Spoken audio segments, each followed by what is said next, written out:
No somos mayores, solo diferentes. El mundo se abre a nosotros. Permite pueda suceder. Otra parte de tu historia no termina al envejecer. No somos mayores, solo diferentes. Buenas noches y bienvenidos a este su programa de No Somos Mayores.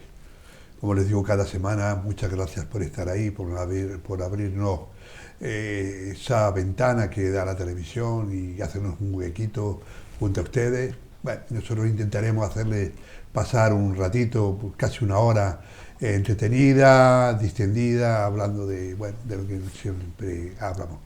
Y como siempre, presentarles a los compañeros que hacen posible el programa. En primer lugar, Paco Javier Montes de Oca. Buenas noches, Paco Javier. ¿Qué tal? Buenas noches, aquí. La semana, ¿cómo ha ido? Entretenido en las cosas que importan siempre, para mí, claro. Bien, bien. ¿Cómo está tu gente de Argentina? Bien, bien. Allí están ahora, pues, al borde del frío, ¿no? Que se aguante. Otoñal, claro. Que se aguante. Y el invitado de esta noche, ustedes me van a decir, no, todos los que traen son amigos. Pues sí, pues la verdad que todos los que traemos son amigos de esta casa. Es Pedro Schwetter.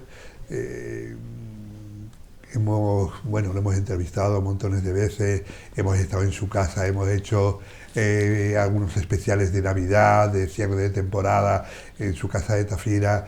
La verdad que es amigo, no, es lo siguiente. Yo creo que ya tiene la mitad de los estudios son de él. A mí me gusta presentarle como librero, además de sus aficiones. Buenas noches, Pedro. Buenas noches. Buenas noches. Yo digo, además librero de pro, o sea, librero de los de antes, ¿no? De los que ya casi creo que no queda ninguno. Sí, bueno, por citarlo de alguna manera, yo estudié unos cursos de librero en la Biblioteca Nacional en Madrid. Esos cursos tuvieron una duración, porque no se prolongaron mucho, como más o menos 10 años, y yo me cabe la satisfacción de decir que soy el único, o era, porque ya no lo soy, el único librero diplomado de todas las islas. No, está bien. Recordar para las personas que nos ven, la librería tuya estaba en Triana, la librería Larra. La calle Constantino, la que comunicaba San Bernardo con Triana, calle Constantino. Y nada, ahí fue donde me empeñé en vender Quijotes y no vendí mucho. Bueno, sí, algún molino de viento vendiste. Seguro. Sí. Bueno, ahora mismo sigue siendo el presidente de la Filarmónica de Las Palmas, que ya con eso tienes bastante trabajo, pero no solo contento, sino has dado creo que sobre unas 160, 165 conferencias, ¿sabes? Entre todas las que has dado.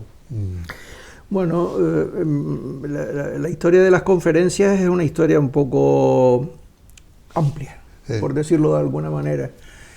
Y lógicamente, para que yo haya llegado a dar conferencias, tengo que dejar bien claro una cosa, y es que previamente fui guionista de un programa cultural en televisión española en Madrid que se llamaba El Arte de Vivir, y gracias a eso yo aprendí después la técnica para llevarla a la conferencia. ¿Has sido escritor? Bueno, eres escritor. A mí, porque además has estado aquí presentado algunos libros, un libro que me llamó mucho la atención, que fue Galdós y la música. No, exactamente no me acuerdo cuál era el título, sí, pero a mí me llamó muchísimo la atención ese libro, porque parece que, bueno, todo el mundo conoce a Don Benito. Yo no sería presuntuoso por mi parte darlo a conocer, ¿no? Pero todo el mundo, bueno, un gran escritor y tal, y es verdad, pero claro, esa faceta, cuando tú sacaste ese libro, es que era poca conocida, no, es que no era conocida para nada. No, bueno, fue una labor de desenterrar toda la relación de Galdós con la música, que no era una cosa superficial, sino simplemente una cosa bastante profunda, porque hay muchísimas citas de carácter musical en su obra, y además, pues por la circunstancia de que Galdós, cuando llegó a Madrid de estudiante y terminaría siendo el gran escritor, empezó haciendo crítica musical en la prensa. Es decir, que su comienzo, por decirlo de alguna manera, estuvo relacionado con la música. Y tanto. Sí, Paco Javier. Bien, me interesaría saber, porque hace poco estuve en una de las nuevas librerías que se han abierto en la capital, Sí. por lo que te pregunto además a qué se debe ese despertar, supuesto, ¿no? Y me decía, y entonces me entregaron una especie de documentación en la que se hablaba de que curiosamente ha aumentado el número de lectores jóvenes. Bueno, no sé si eso es cierto o no, pero lo que sí es cierto es que me encuentro con que en los últimos 2 o 3 años se han abierto, emulando a la antigua Larra a lo mejor, y otras que había en aquel momento más anterior, Selecciones y Hispania y demás. ¿Tienes alguna razón personal por la que puedas explicar si hay un renacimiento de la lectura y de las librerías en la capital? ¿O hay alguna explicación que te...? Porque eso antes estaba totalmente... No puedo dar ninguna razón y podría dar infinitas razones. Es decir, no hay una razón predominante a mi modo de ver. Que el libro siempre es un elemento fundamental y básico. Esa es una de las razones. Que el tan traído y llevado soporte digital ha cumplido con su previsión y su cometido, pues sí ha cometido, pero hay infinidad de personas que siguen habiendo, que leen el libro preferentemente. Ahora bien,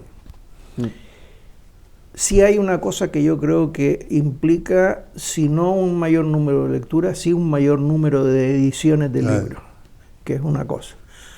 En la época en que yo tenía la librería, por disposición gubernamental, había que publicar de cada libro de entre 2.000 y 2.500 ejemplares, con lo cual, o incluso menos, con lo cual los libros de poesía eran menos. El que no vendía el libro se le quitaban las ganas de seguir haciendo libros. Pero hoy, con los procedimientos que existen, cualquier persona edita 20 ejemplares de su libro, ya está. Se lo vende a los amigos. Se lo vende a los amigos y eso consta como un título más de los editados. Es decir, hay otro sistema de lectura, hay otro sistema de hacer llegar las publicaciones. Eso de que dice, hombre, gracias por haberme enviado esto, lo voy a colgar. Digo, hombre, no hace falta que lo cuelgues en un cuadro encima del piano. No. En las redes. Ah, pues muy bien, me parece muy bien. Por utilizar el lenguaje de uno. Claro. Pedro, pero no hay, yo creo que no hay una razón poderosa. Sí existen infinidad de nuevos autores, existen lo que toda la vida fueron los bestsellers, eso de siempre. Pero yo he hecho en falta autores emblemáticos para una época, como por ejemplo en el siglo XX, a nivel de poesía, un Alberti. A nivel de relato, un Cela, estoy hablando de los españoles, ¿no? Pero después fuera, y efectivamente hay hoy en día grandes escritores. Yo soy el primero en que leo muchos de esos escritores, algunos de ellos más, ya no tiro tanto a la novela, pero sí hay, se edita mucho. Sí, se edita mucho. Pero el número de ediciones tapa el horizonte para ver qué es lo que... Y el interés, a lo mejor también. Tendrá que pasar mucho tiempo para que se sedimente todo y entonces quede lo que realmente... El grano. No la pasa. Pedro, cuéntanos, ¿cómo te dio por el tema de las conferencias? Sé que en el CICA hiciste 130 y tantas conferencias sobre... Empezaste como algo así, me imagino, como todas las cosas que empiezas un poco por probar y bueno... Bueno, las conferencias son por obra y gracia del SICA. Yo, antes que nada, el SICA es una de las entidades promotora y defensora de la cultura como pocas que existen en esta isla. Y yo se lo debo todo a ellos, a la entrega de ellos, a los proyectos que yo les he presentado. En definitiva, no tengo sino palabras de agradecimiento para ellos y así lo tengo que reconocer. En cuanto al comienzo en sí de las conferencias, pues fue un comienzo muy curioso porque creo recordar que se hizo una exposición en el SICA sobre copias de cuadros de Van Gogh. Y entonces a mí me llamó poderosamente la atención porque yo era muy aficionado y siempre he sido muy aficionado a la pintura de Van Gogh. Y dije, hombre, caramba, entonces cuando estaba viendo la exposición, me dijo el pintor, ¿no podría usted un día, en una de las ediciones que hagamos aquí, darnos unas palabras? Digo, pues mire, sí, la casualidad es que le puedo decir algunas palabras, pero de Van Gogh dedicado o relacionado con la música. ¿Cómo que Van Gogh relacionado con la música? Digo, pues mire, sí, porque yo estaba trabajando entonces en un guión cinematográfico. Se hizo el guión, después la película lógicamente no se rodó, y la ambienté toda con música de compositores del siglo XX que habían compuesto para los cuadros o para la persona de Van Gogh. Y la gran sorpresa que me llevé fue que cuando visité la zona de Francia, donde está la ciudad de Arles, que es donde estuvo prácticamente Saint-Marie de la Mer, toda la zona esa de la Provenza, la zona esta baja de la desembocadura del río Ródano. Todas eran referencias a los cuadros de Van Gogh. Había un sitio que se llamaba el Puente de Van Gogh, y era el puente que Van Gogh había pintado 4 o 5 veces. Y entonces se iba uno paseando por todos los sitios de aquello y iba viendo los cuadros de Van Gogh. Pero en un momento determinado, al llegar a un pequeño museo en Arles, me encontré con 3 grandes vitrinas llenas de partituras musicales. Y dije, ¿y esto qué es? Y dice, no, esta es la recopilación que estamos haciendo de la música que se ha compuesto para Van Gogh. Empecé a tirar y reuní una relación muy interesante sobre la obra de Van Gogh en música, que va desde la obra sinfónica a una obra de piano, una obra de coros o una ópera incluso. Y hubo un compositor vasco que lo llamé por teléfono, le escribí, digo, mire, me he enterado que usted ha compuesto una obra para los cuadros de Van Gogh. Sí, es una cosa sobre las cosas nocturnas. Y dice, ¿quiere que se la envíe? Digo, hombre, pues sí, se la envío. Me envió en una cassette de estas antiguas y la obra era espectacular en el sentido de que era meramente descriptiva de los cuadros de Van Gogh.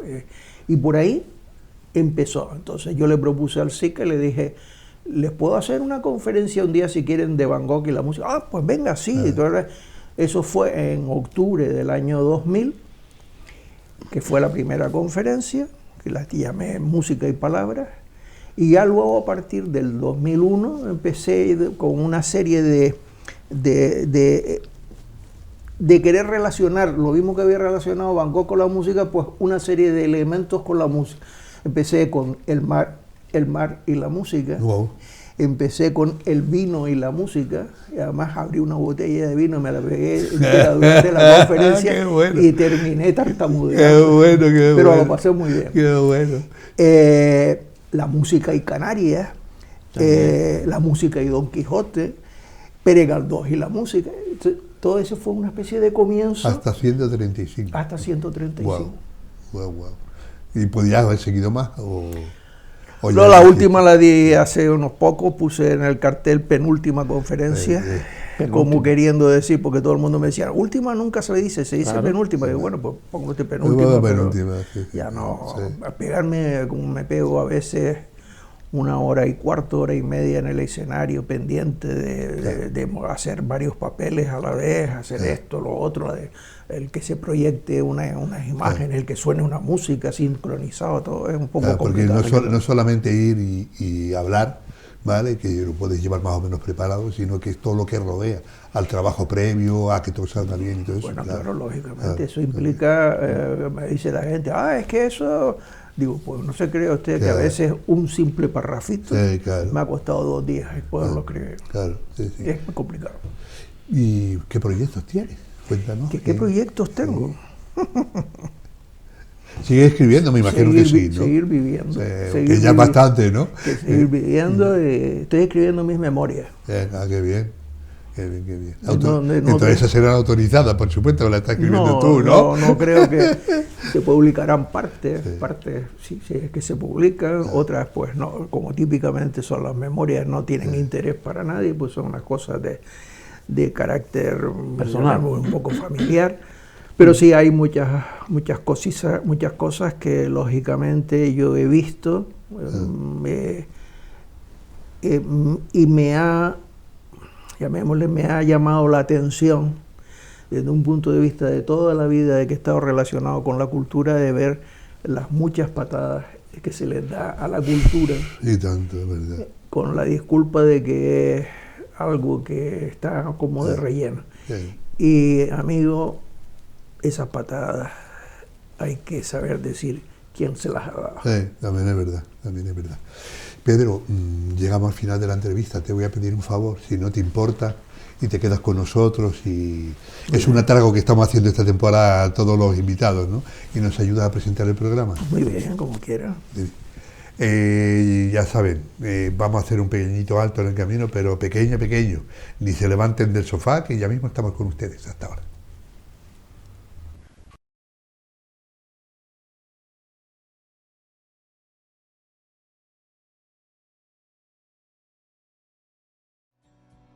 El ahorrador de electricidad Estaminal es el único aparato del mercado comprobado que reduce el consumo de electricidad después de haberse instalado en miles de hogares en Canarias. No deje que su factura de electricidad afecte a su economía familiar. Estaminal es autoinstalable y no consume electricidad. Estaminal le garantiza una reducción de un 20 hasta un 35% de su recibo de luz. Diga basta al excesivo consumo de electricidad y llámenos ya al 928-481-249. Recuerde, puede ahorrar hasta un 35% de su factura de electricidad. Estaminal, la seguridad del ahorro.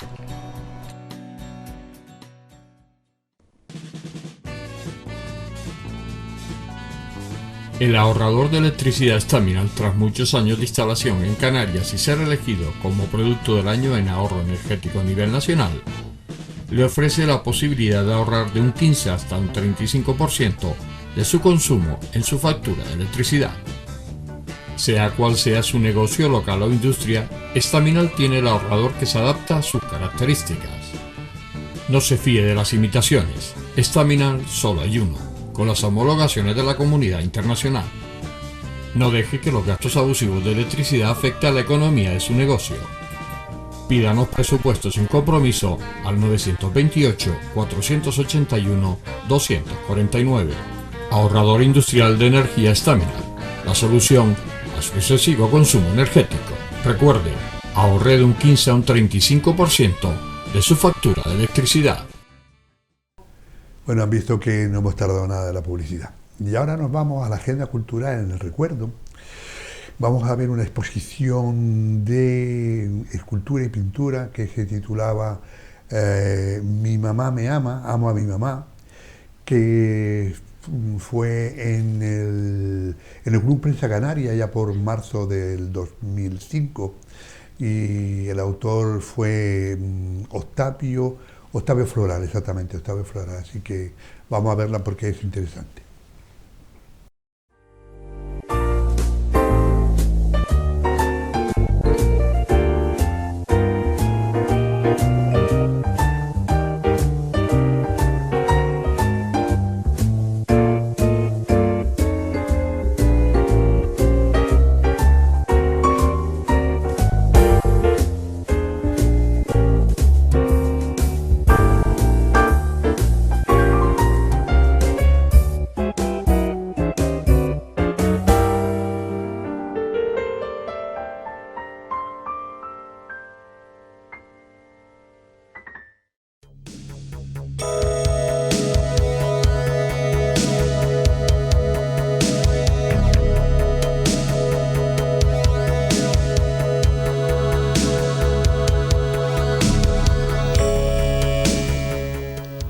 El conjunto de esculturas que presenta Octavio Floreal es en realidad una única obra, cuyo título, Amo a mi mamá me ama, es el destilado de una comprensión y una lectura sobre la realidad que nos arropa y engloba, y de la que no nos podemos evadir, pues como escribiera Reich, vivimos con una coraza emocional. Dicha realidad está compuesta ya que así la percibimos por principios antagónicos, pues así se presentan y se representan el día y la noche, el hombre y la mujer, cielo y tierra. Y es por esta razón por la que dos son los elementos que conforman esta obra. El primero es una estructura de acumulación de líneas, mientras que el segundo elemento resulta estéticamente antagónico a la esbeltez, a la ligereza y al dinamismo de las estructuras. Es masa que aparece, crece y se emancipa. Es ya libre. Esta exposición se pudo ver hasta el 24 de marzo en el Club Prensa Canaria.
En asesoría laboral, nuestro compañero y amigo Francisco Rodríguez, que nos va a hablar de un tema importante porque está también de mucha actualidad, ¿no?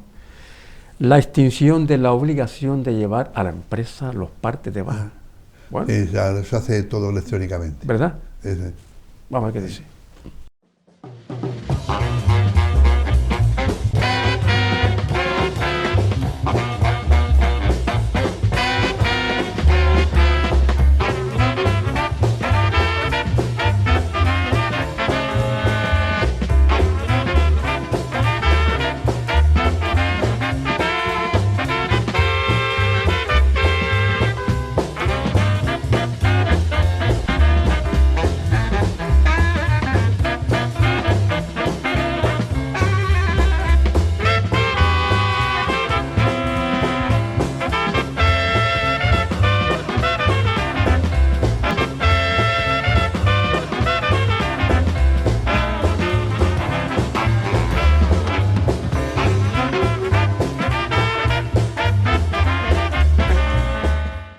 Hola queridos amigos y amigas, muy buenas noches. Gracias por estar ahí una semana más en este programa que siempre trata de ser el de ustedes, No Somos Mayores, de la emisora TAC Televisión. Hoy les voy a hablar de algo que seguramente ustedes ya habrán oído en los medios de comunicación social, porque es un tema muy importante. Se trata, ustedes saben que antes, cuando un trabajador o una trabajadora estaba de baja médica, bien sea sobre todo por enfermedad común o accidente no laboral, tenía que ir el pobre trabajador o trabajadora estando enfermo, con fiebre o lo que sea, a llevar los partes de baja y los de confirmación y de alta médica a las empresas. Pues bien, sepan ustedes que a partir de ahora, a partir del 1 de abril de 2023, ya no es necesario que el trabajador tenga que ir con el parte de baja en su mano a llevárselo a las empresas, porque el médico de la Seguridad Social lo va a trasladar a las empresas y directamente desde la comunicación interna a través de las vías online. Por tanto, ya los trabajadores y trabajadoras no tienen obligación, repito, de tener que ir a llevar a las empresas los partes de baja médica, confirmación médica o alta médica. Repito, las instituciones del Servicio Canario de Salud, a través del INE, a través de los organismos correspondientes, van a comunicar directamente a las empresas a baja y son las empresas las que luego van a remitir esos partes de baja o de alta al INS y a la tesorería, a la LIN, a la Seguridad Social, a través de la vía de la comunicación vía internet o vía de cualquier otra vía, ¿vale? Por tanto, ya no es esa obligación, que es un tema muy importante que antes ocasionaba muchos problemas a los trabajadores que estaban enfermos y se veían obligados, repito, a llevar esos partes de baja médica. Esto es cuanto me cunde decirles y les espero la próxima semana en este programa. Muy buenas noches. Bueno, pues ya han quedado enterados que no tienen que llevar los partes de baja a la empresa, ¿no? Pues para que se lo digan a los familiares. Pedro, ¿y ahora qué nos llevas? ¿Qué vamos a ver? Pues nada más y nada menos que las canciones en el recuerdo. Ajá. ¿Y vamos a ver? Pues nada más y nada menos que a Matt Monro en Todo Pasará. Todo Pasará, sí. Eso bueno. Fue 1984, por ahí, algo así, más o menos. Bueno, sí, eso que la gente llama hoy en día el siglo pasado. Sí, total, no es verdad. Yo soy de mitad del siglo. Vamos, ¿verdad? Vamos a verlo, venga, vamos.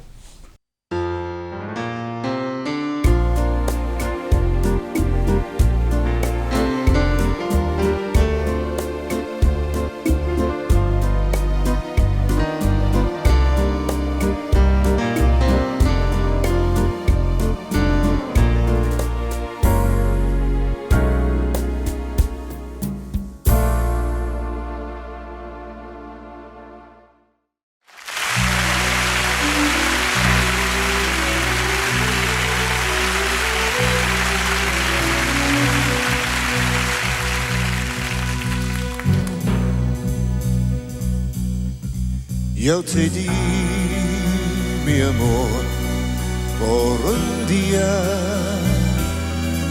y después sin querer te perdí. No creí que el amor existía,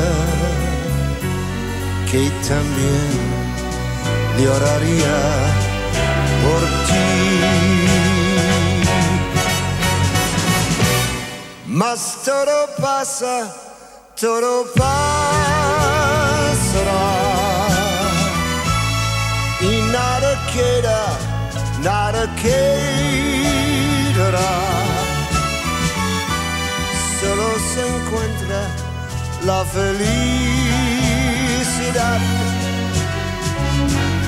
cuando se brinda el corazón.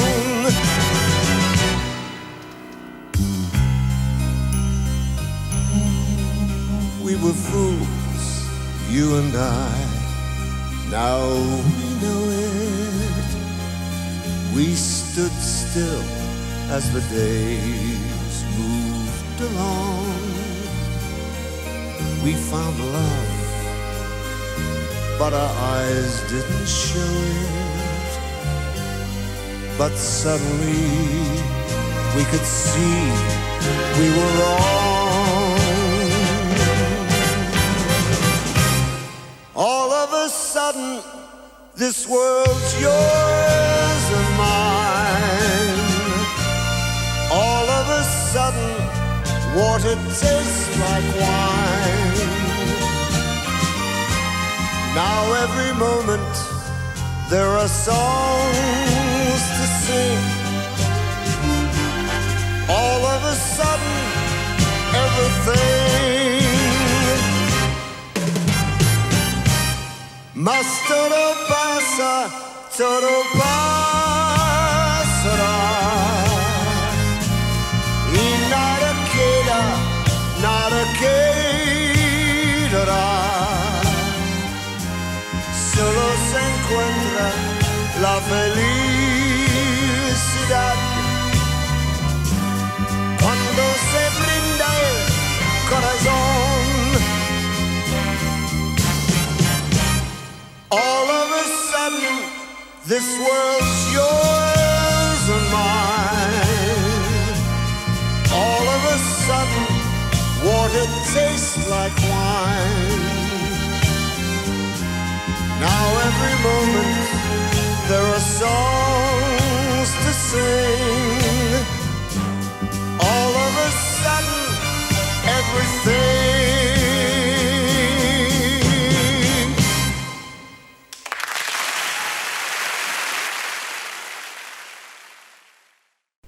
Bien, y ahora nos vamos a la sección En tu mente con nuestro amigo Paco Javier Montes de Oca. Los problemas del alma. Sí, el alma, que en griego, la traducción del griego es psique, de ahí psicología, ¿no? Psique es alma, que por cierto tiene un nombre femenino, ¿no? Es curioso, ¿no? Como amor, que también es de alma, que es mujer y madre. O sea, así que estamos en la cultura feminista, pues adelante con ella. Yo, como no tengo alma, no tengo esos problemas. Pues sí. Vamos a ver. El chiste malo. Vamos a ver.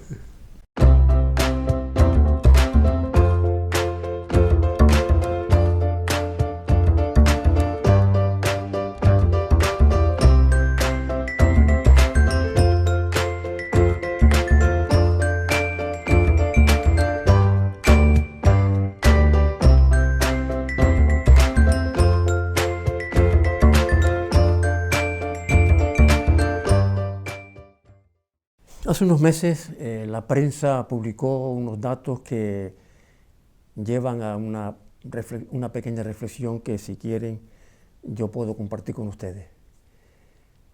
España, en sus diferentes comunidades autónomas, es el país de la Unión Europea que mayor consumo presenta de un ansiolítico llamado diazepam.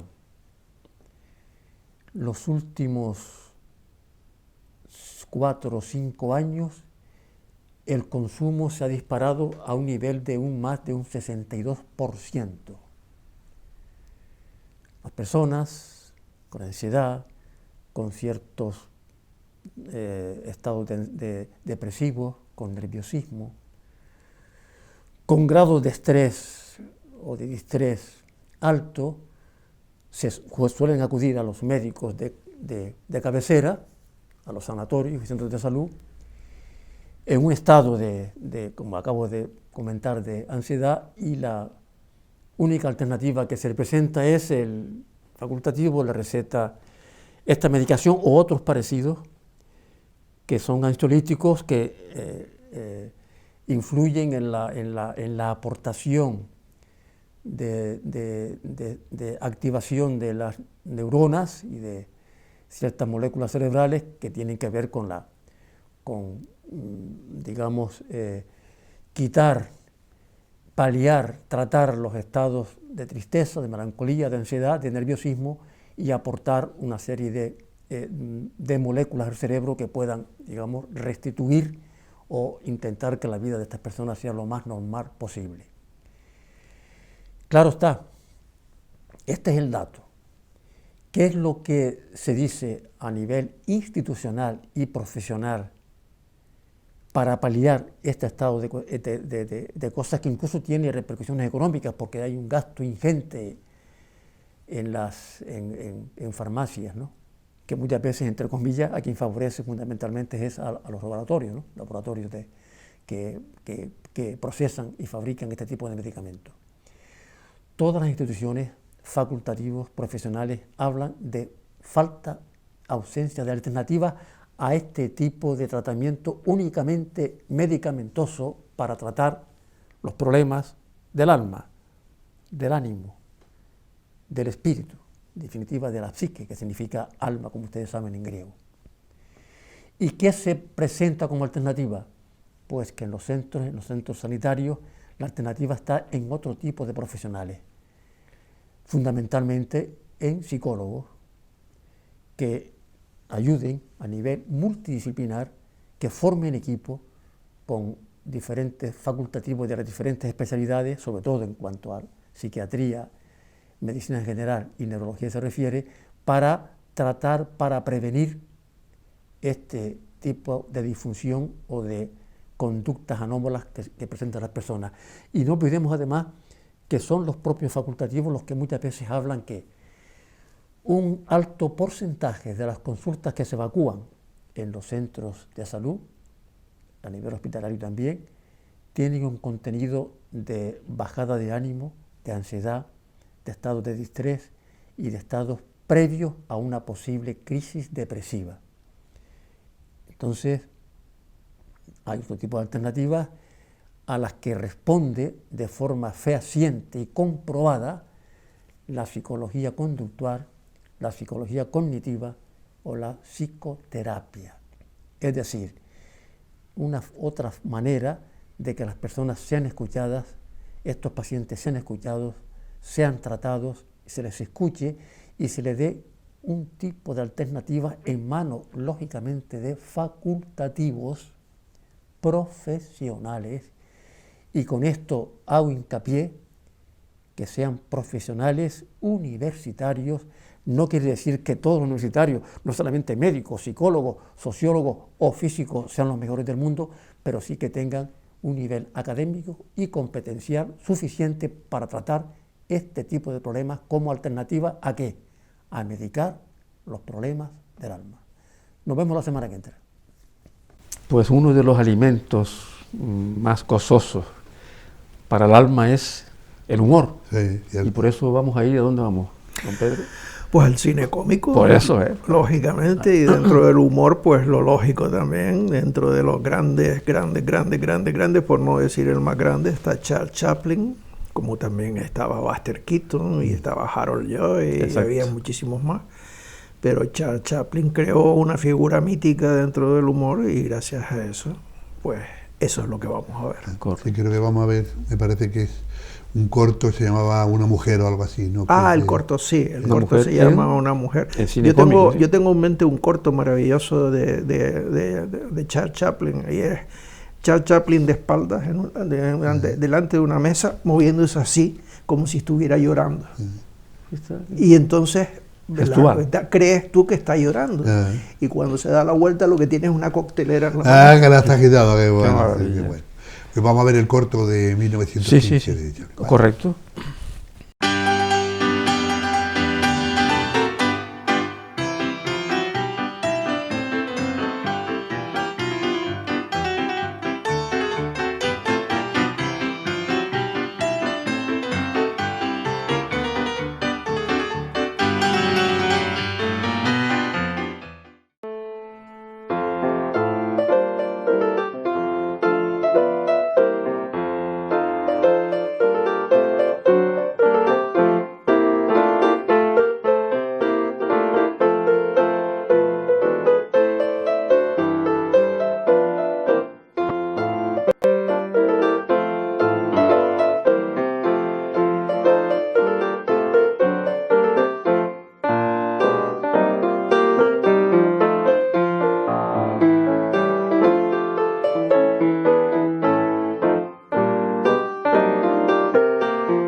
como nos dijo Paco Javier antes, vitamina para el alma.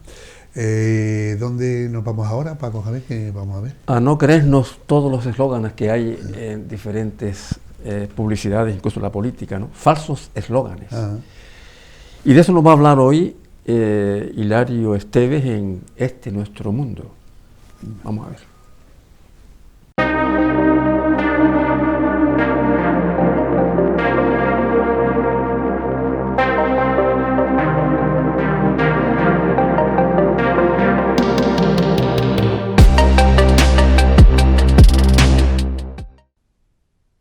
Hola, buenas noches. En Nuestro Mundo, yo voy a comentarles una cosa que me ha llamado la atención. Esos eslogan pre-campaña que están haciendo los partidos políticos sobre la campaña que se avecina de las elecciones que tendremos el 28 de mayo, que parece ser que es la fecha en que la van a convocar. Hay cosas que a mí me llaman la atención y es porque he cogido de 3 partidos, perdón, los eslogans que tienen en las pancartas que han puesto por ahí, esas vallas publicitarias en la ciudad, y me llama la atención una que dice: quédate con lo bueno por conocer. Esta campaña es de Coalición Canaria. En estos momentos, y después de tantos años que ha estado Coalición Canaria gobernando en Canarias y haciendo lo que le ha venido en gana en pro de ellos, no en pro de Canarias, ¿qué es lo bueno que le queda por conocer a la ciudadanía de este grupo político?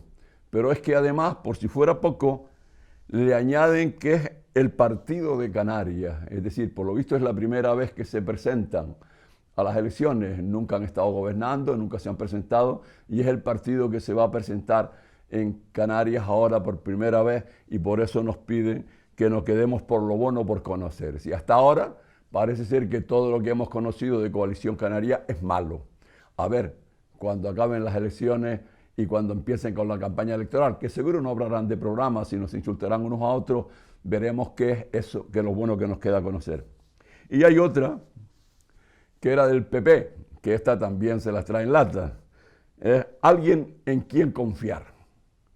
Si el PP, después de lo que le hemos visto hacer y los tiempos que le hemos visto gobernando, ahora es cuando aparecen con ciudadanos que se presentan en sus listas y son los únicos en los que se pueden confiar, nos estarán diciendo que toda esta gente de aquí para atrás ni ellos mismos confiaban en ellos.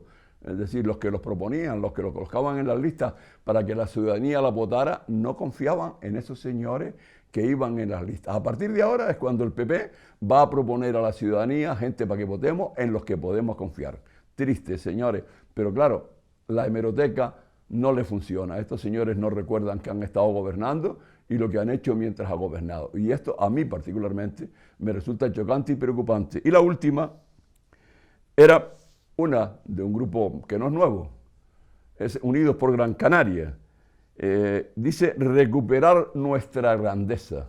Da la casualidad de que en Unidos por Gran Canaria hay muchos de los que ayer, vamos a ser claros, vendieron a Gran Canaria en favor de Tenerife, en el sentido de que cuando se crea la preautonomía, cuando se empieza con la preautonomía y la autonomía, aquellas instituciones que podían haberse ubicado en Gran Canaria o en Tenerife o compartidas, pues hicieron un examen de conciencia a los señoritos para que darle a Tenerife lo mejor para que no se molestaran y para que pudieran crecer y desarrollarse. Ahora parece ser que después de haber analizado con el tiempo transcurrido ya algo más de 40 años, ahora quieren recuperar la grandeza que le dieron a Tenerife.